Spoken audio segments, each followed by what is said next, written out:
Greetings everybody, Matt Wonka here with an RPG discussion. Today I want to talk a little bit about what's happening on Saturday, inviting you guys to watch it as well as a little bit about my concerns about it. This Saturday we're going to be doing a D&D stream.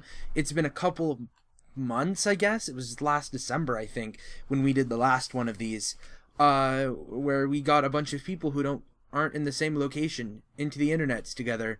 And we played a game of D&D, and it can be quite fun, though it's a little bit stressful and a little bit annoying, but we do what we can, and hey, other people get to watch us play, and that's also pretty cool. You can see the links to the Boix's Twitch TV channel down below. I'll also try and put out a quick little brief 10-second thing when we are about to start. Please let me know if you're interested about when we're starting, and we'll try and find a way to let you know much faster. But yeah, I'm also trying something different with the audio-video setup here. Not much different with the video setup, but with the audio setup, definitely. So please let me know about the quality of that down below. But yeah, this time for our D&D campaign, for this online stuff, we're not doing a long thing. I'm against it because I don't have time, what with this March Madness thing going on. And I was going to wait until it was entirely over before we got started. It's difficult being an online group because it's hard for people to make the commitment to show up every week. In fact, in a regular group, it's hard for people to make the commitment to show up every week. But it's much easier to not think of people as real people when you're in the online stuff. And so I think that makes it easier for us to forget that we have things planned. I think. I don't know. I've been pretty good about it, but everything gets a lot more flexible when we're on the internets. I'm not sure why that is. But yeah, so I'm not running a full-length campaign, something that I've created out of the depths of my psyche this time. This time I'm grabbing from, I believe it's from Dungeon Magazine. Does this page tell me? It might tell me. Yes, that page told me. It's from Dungeon number 220, which I think is the most recent one that they've put out. Dungeon Magazine is put out by Wizards of the Coast, and I think it contains like 3 or 4 different pre-made campaigns, really small things that you can just run, and that's what we're doing. I'm grabbing one from there, and so hey, if you're going to be there Saturday, please don't read ahead. It might spoil a couple of things. I'm really nervous about running a pre-made campaign because I've never done it before. There's characters that other people created that I'm going to have to run realistically, and I don't know what details are going to be important, what details I'm going to have to improvise. Oh, and by the way, the XDM book says that an XDM, which I consider myself, does not read other, text as presented. What's it called? Purple text? Where it's the nice flowery language that someone else has written for you. According to the XDM book, I'm not supposed to read that, but it does look horribly helpful to read, and so I'm not quite sure how to rectify that. Also, something that's kind of weird is it gives me a range of character levels.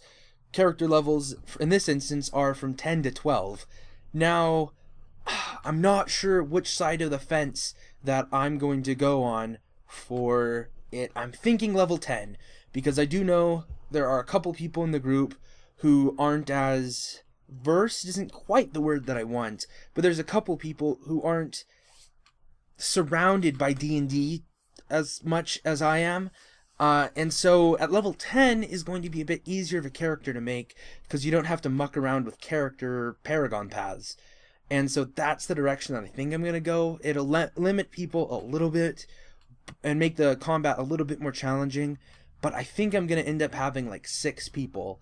I think, I'm not sure, but there's going to be more people than the adventure was written for, because most of them are written for 4 to 5 people, and I think we're going to outnumber it, and I'm pretty sure, if I have Paul play a striker, we'll be able to deal enough damage. There's some pretty nasty in the monsters here. I'm really, really impressed. I really like it. So, yeah, and there's not as much tactics as to how the monsters go as I would like. Also, I don't know if I'm just looking at the wrong thing, but one of the reasons why I wanted to grab something from the Dungeon magazine is I could just drag and drop the maps directly onto the Roll20 website that we'll be using, and just suddenly have the maps. But as of right now, there are maps, at least as far as the ones that I've been able to find, have like these letters saying, this is where all the enemy tokens are when this map is drawn for the people. And that's not helpful, because it's kind of like hard-coded into the map. So I either have to try and find a non-hard-coded version, or go into the GIMP and clean up and get rid of all these little fake tokens and make like smudges all over the map of where I've had to edit things out. I'm not horribly excited about that either, although I will if I have to.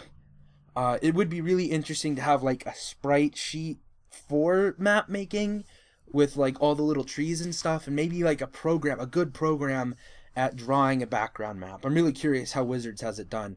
If there's just people out there who are like born cartographers and they're able to just draw a battle map, or if they have to have it done off a computer program, or if it's just people who are super experienced at this type of thing. I don't know. It could be any of these answers. Let's see what else to talk about. Yeah, I'm planning, hey, for people who are not part of the party, or people who are, this video is marking the official announcement of what we're doing. The adventure is called The Children of Ardor, is how I'm going to choose to pronounce it. And I'm going to be using the Lazy ZM's, what is it called, fiasco style thing to tell people how their characters know each other. So I'm going to be posting this video, both on YouTube and on Facebook for people to see, tagging certain people on the Facebooks. And, the first, like, 5 or 6 people who are able to be there on this Saturday, will be the party. And I will, I'm not sure if people want to roll for rolls, or if they want to, have me assign them, or what. But I'm thinking that the entire party is going to know each other, and they will know their patron for this. Because otherwise, one of campaigns suck when you try and do all the role playing, and that's always way annoying. But I'm really impressed with this pre-made. I really do like Chris Perkins, his style of DMing, and I'm really excited to get this and look at it some more. And hopefully it'll make me be better at DMing. That's one thing that I'm really, really hoping. I know there's a couple of tips and tricks that I haven't invested in, like having the pre-printed play and go, like just grab and go maps that come from like the adventures, that just colorful maps that you can look at and just smack one down instead of having to draw a thing. That's apparently super convenient, and I haven't done any of that. I'm also going to, one of the things that does annoy me about Roll20 is I'm not sure if other people have a better look at it than I do, but it sure looks to me like there's not a lot of tokens available. And so I'm going to have to prepare tokens for people so that we can have things. And as people are like, hey, this is what my character is going to be, I will be like, okay, cool, here's your token. I'm planning to preparing that. I had one night where I didn't prep that in advance, my first night of my online campaign, and it sucked because we spent about an hour like getting started as opposed to just getting started. So just getting started is going to be what I'm shooting for, especially as I work till 6 that night, and I'm going to have to, unless we do it Friday, in which case I don't know. I would like, I don't know. I think I'm going to do it Saturday, as much as it's me not being with doing a friend's thing. Yeah, it's going to be Saturday. Sorry, Katie. Anyway, if you guys have any comments about using pre-mades, have you guys ever used pre-mades? I've never done them before. I've never had one played with me. I've never played in one. My characters have never gone through a pre-made that somebody else has been running from a pre-made. It's just not something our group has done because our DMs have always been pretty decent about knowing what they're doing. And, I'm not sure if this is a good thing or a bad thing. So let me know your pre-made experiences down below. And, if you're interested in checking out the stream on Saturday. But other than that, my name is Mad Matt Wankow. This has been an RPG discussion. And if you guys stay online, I'll see you next time. Peace out.